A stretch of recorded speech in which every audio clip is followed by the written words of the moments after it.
에스겔서 19장은 두 개의 애가를 다루고 있습니다. 이 애가의 수신자는 이스라엘의 고관들, 조금 더 줄여보자면 이제 왕족들에게로 해당이 됩니다. 추측컨대 이 애가의 수신자는 그 당시 왕이었던 시드기야로 보입니다.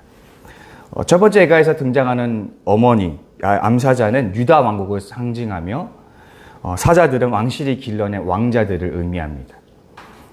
그리고 암사자가 길러낸 첫 번째 젊은 사자는 여호아스입니다.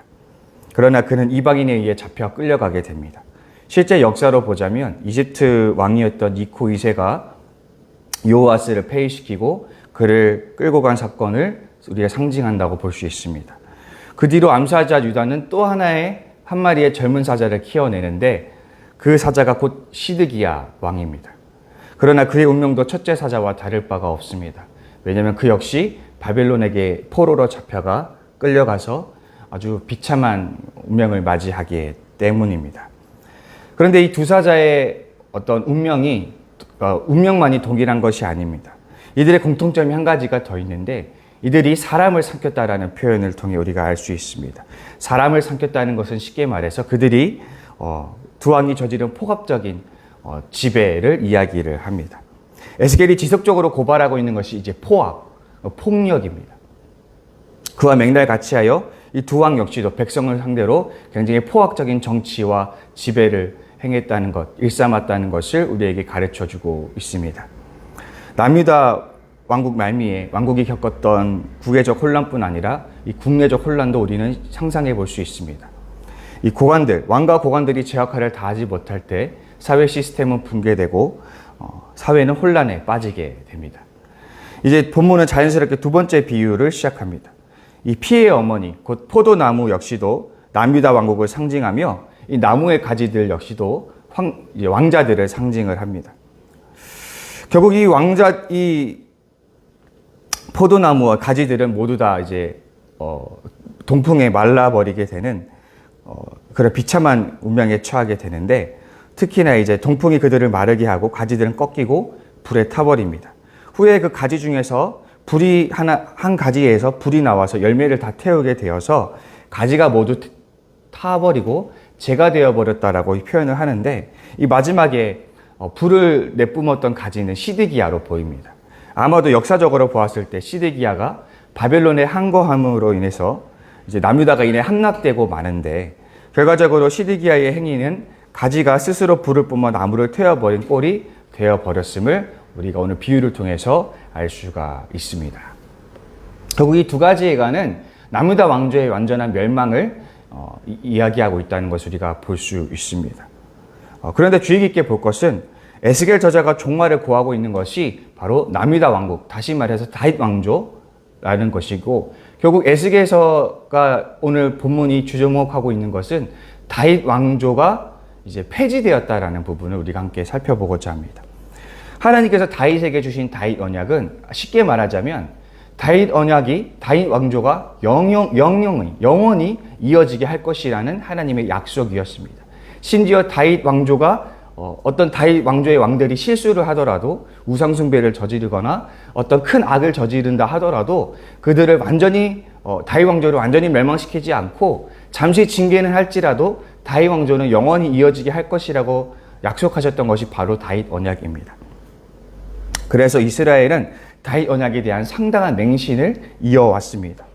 다윗 왕조가 영원히 이어진다는 하나님의 약속을 철저히 믿었고 그 약속에 심취해 있었기 때문에 그들은 어떤 짓을 저질러도 다윗 왕조는 결코 무너지지 않는다라고 생각했던 것입니다. 결국 남유다인들은 하나님의 지속적인 경고에도 불구하고 너희들 그러다가는 망한다. 그러다가는 바벨론에 끌려가게 된다. 하나님께서 너희들을 치실 것이다라는 지속적인 경고에도 불구하고 자신들의 불의한 삶을 회개하지 않으면서 도리어 예루살렘은 결코 망하지 않을 것이라고 자신해 왔던 것입니다. 하나님은 이제 그들의 맹신에 사형 선고를 내리고 계신 것입니다. 하나님은 남유다 왕국을 완전히 멸절시키시면서 다윗 언약에 대한 사람들의 맹신과 환상을 모두 짓밟아 버리셨습니다. 한 번 구원은 영원한 구원이다 라는 말을 많이 들어보셨을 것입니다. 여러분들이 어떻게 생각하시는지 모르겠지만 이 말은 맥락에 따라서 맞을 수도 있고 틀릴 수도 있습니다. 만약에 한 번 구원은 영원한 구원이다라는 이 말을 믿고 제멋대로 불의한 삶을 살면서도 결코 회개하지 않는 인간이 있다면 이 인간에게는 이런 약속이 가하지 않다라는 것이죠. 가령 이런 것과 같습니다. 전혀 공부에 관심이 없고 공부에는 노력도 해본 적이 없는 한 학생이 공부가 인생의 다가 아닙니다 라는 말을 할 때 우리는 그 말을 신뢰할 수 없는 것처럼 한 번 구원은 영원한 구원이다 라는 이 말만 믿고 행실이 불량하고 악과 죄를 서슴지 않는 그런 사람들에게는 이 말씀이, 이 교리가 가하지 않다라는 것입니다. 반대로 평생은 구원을 고민하면서 구원받기 위해서 분투하며 자신들의 허물과 한계에 괴로워하는 자들에게는 이 말씀이 위로의 말씀이 될 수 있는 것입니다. 마찬가지로 이 다윗 언약도 어떤 맥락에서 사용하느냐에 따라서 가할 수가 있고 가하지 않을 수가 있다라는 것입니다. 근데 불행하게도 지금 다윗 언약의 이 남유다 왕국의 경우에는 가하지 않은 경우라는 것이죠. 남유다 족속은 다윗 언약만에 맹신하며 제멋대로 죄지으며 불의하게 살아가고 있기 때문입니다. 그들에게 이 다윗 언약은 하나의 핑계에 불과할 뿐입니다.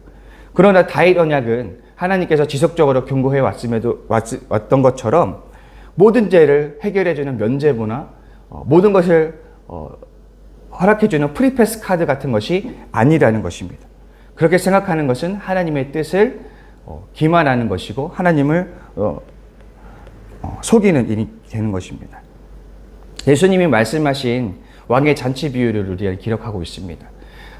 임금이 이제 왕의 잔치에 초대받았던 귀빈들이 모두 참석을 거절하자 왕이 화가 나서 길거리에 돌아다니는 사람들을 초대합니다. 원래 이 잔치에 참여할 자격이 없었던 길거리 사람들은 왕이 베푸는 귀한 연회 자리에 참석할 기회를 얻게 되었죠. 그러나 그들 중 한 사람이 그 결혼식에 참여할 때에 마땅한 예복을 입지 않게 되어서 그 잔치에서 쫓겨나게 됩니다. 여기서 왕은 하나님이며 잔치는 하나님의 나라를 의미합니다. 길거리 사람들은 죄인들을 의미하죠. 죄인들은 원래 하나님 나라에 참여할 수 있는 기회가 없었으나 하나님의 은혜로 죄인들에게 하나님의 나라의 백성이 될 기회가 주어지게 되었습니다. 그런데 그들 중 한 사람이 예식에 대한 합당한 예복을 입지 않았습니다. 여기서 예복은 거룩한 행실, 의로운 삶, 이것을 의미합니다. 그래서 그는 잔치에서 쫓겨납니다. 결국 그가 자리에서 쫓겨난 이유는 무엇이냐면 그가 마땅히 해야 할 최소한의 예의도 그가 차리지 않았기 때문입니다. 다시 말해서 하나님의 은혜로 찾아온 그 기회 앞에서 그가 할 최소한의 역할도 목도 다하지 않았기 때문에 그는 쫓겨나게 된 것입니다. 이 비유는 하나님 나라의 백성이 되는 비밀에 대해서 가르쳐 줍니다. 죄인을 그저 무조건 의인으로 만들어주는 것이 하나님의 은혜가 아닙니다. 대신 하나님의 은혜는 죄인에게 의인이 될 기회를 베풀어 줍니다. 다시 한번 말씀드리자면 기회를 준다라는 것입니다. 애당초 죄인에게 허락조차 되지 않았던 기회를 준다라는 뜻이죠. 그렇다면 죄인은 어떻게 반응해야 되겠습니까? 응당 그 기회가 자신에게 찾아왔을 때 자신의 의지로, 자신의 노력으로, 자신의 행위로 그 기회를 붙들어야 하는 것입니다. 그래야 기회는 현실이 됩니다. 여러분들은 하나님의 언약을 또 하나님의 은혜를 어떻게 이해하고 있습니까? 언약은 양자 간에 맺어지는 약속입니다. 이 언약은 두 사람의 당사자들의 의지가 있어야지 언약이 유지가 될 수 있는 것입니다. 근데 여러분들은 하나님의 언약을 신실하게 지킬 자세가 되어 있으십니까? 아니면 그저 하나님의 일방적인 약속만 믿고 그 언약에 심취하여 안일하게 살아가고 있지는 않습니까? 하나님을 오늘 언약을 오해하고 맹신하는 자들에게 경종을 울리고 계신 것입니다. 다윗 언약을 그토록 맹신했던 사람들에게 다윗 언약을 폐지하시면서 그것을 믿었던 자들에게 경고를 하고 계신 것입니다. 타겟은 이미 역사 속으로 사라진 유대인들이 아니라 바로 오늘을 살아가는 바로 우리 성도들이 될 것입니다. 하나님의 은혜를 맹신하지 말고 안일하게 살아가지 마시기 바랍니다. 더 늦기 전에 언약에 대한 오해와 맹신을 청산할 수 있기를 바랍니다. 내가 해야 할 최소한의 몫이 있다는 것을, 하나님의 놀라운 은혜 속에서도 내가 감당해야 될 몫이 있다는 사실을 기억하시기 바랍니다. 하나님이 여러분들에게 신실한 것처럼 여러분도 하나님에게 신실하시기 바랍니다. 그럴 때에야 언약은 언약다울 수가 있는 것입니다. 한 가지 더 나누고 싶은 것은 우리에게 있어서 진정한 왕은 오직 예수 그리스도뿐이라는 사실입니다. 이스라엘이 하나님께 왕을 요구했을 때 하나님께서는 이스라엘에게 왕의 제도를 가르쳐 주셨습니다. 그런데 그 내용은 마치 저주문과 비슷해 보입니다. 말하자면 이것입니다. 왕은 너희 백성들의 영토와 자녀와 누에와 가축과 소출들을 모두 빼앗아 갈 것이라는 경고였습니다. 하나님은 분명히 경고하십니다. 그날에 너희는 너희가 택한 왕으로 말미암아 부르짖되 그날에 여호와께서 응답하지 아니하시리라 라고 분명히 경고하셨습니다. 그럼에도 이스라엘 사람들은 왕정제도를 요구했었습니다. 하나님은 이스라엘이 요구하는 왕정제도가 어떤 비참한 결과를 가져올지 이미 알고 계셨던 것입니다. 이스라엘의 역사는 바로 이러한 하나님의 예언이 실현된 역사라고 할 수 있습니다. 이스라엘이 참된 왕이신 하나님을 섬기는 대신 그들 스스로가 보았을 때 옳다고 여겨졌던 왕정제도를 따랐던 그 결과를 그들이 치르고 있는 것입니다. 오늘 본문은 인간들이 선택한 왕정제도의 한계를 아주 적실하게 보여준다고 할 수 있습니다. 우리가 오늘 살펴보았던 두 왕을 보십시오. 그 두 왕은 하나님 나라의 통치를 보여준 왕들이 아니라 인간을 삼키는 왕들이었습니다. 다윗 왕조에게 끊임없이 하나님은 은혜를 베풀었지만 다윗 왕조가 배출했던 왕들을 보자면 그 왕들은 하나같이 우상을 섬기고 불의하고 폭력적인 지배와 통치로 백성들을 괴롭게 했던 왕들 뿐이었습니다. 아무리 하나님이 축복하신 다윗 왕조를 할지라도 인간이 왕인 이상 그 왕은 결코 하나님 나라를 보여줄 수 없다라는 것입니다. 하나님은 지금 종교에 가까워진 이 다윗 왕조에 대한 신앙을 탈신화하고 있다라고 우리는 볼 수 있는 것입니다. 사실 성경을 보면 다윗 왕 역시도 완벽한 왕이 아님을 우리는 볼 수 있습니다. 성경은 다윗이 완벽한 왕이라는 것을 이야기하지 않습니다. 다윗 왕이 정말로 위대하고 대단한 왕이라고 찬미하고 있지 않습니다. 사실 다윗 역시도 살인 교사죄를 저질렀던 불의한 간음죄를 저질렀던 그저 비루한 한 인간에 불과하다는 사실을 적시하고 있습니다. 무슨 말입니까? 다윗조차도 하나님 나라를 보여주기에 턱없이 부족한 왕이라는 것을 가르치고 있다라는 것입니다. 이 세상에 하나님 나라를 온전히 대변할 수 있는 왕은 존재하지 않습니다. 하나님 나라를 가져올 수 있는 어떠한 왕도 이 세상에 존재하지 않습니다. 다시 말해서 이 세상에 어떤 인물이나 어떤 제도나 어떤 시스템도 하나님 나라를 이룰 수가 없다라는 것입니다. 선거철이 되면 많은 사람들이 자신이 신뢰하는 정치인들을 이제 적극 지지하는 표명을 하게 됩니다. 그런데 제가 겪어온 바에 따르면 어떤 목회자들도 자신들이 지지하는 정치인에 대해서 신앙에 가까운 모습들을 보여줄 때가 있습니다. 마치 자신들이 지지하는 정치인이 절대적인 선인 양, 마치 그가 메시아인 양 오해하는 목회자들이 있습니다. 근데 그것은 잘못된 생각입니다. 어떤 정치인도 어떤 영웅적인 인물이라 할지라도 어떤 뛰어난 정책이나 공약이라 할지라도 이 세상을 완전하게 하나님 나라로 바꿀 수 없습니다. 참된 메시아는 오직 예수 그리스도뿐입니다. 이 말은 그리스도 예수 외에 모든 것은 절대적인 것이 아니라 그저 상대적인 것일 뿐이라는 사실을 우리에게 가르쳐 줍니다. 다윗 언약이 유대인들에게 미쳤을 영향력을 생각해 보자면 그것은 절대적인 것이었습니다.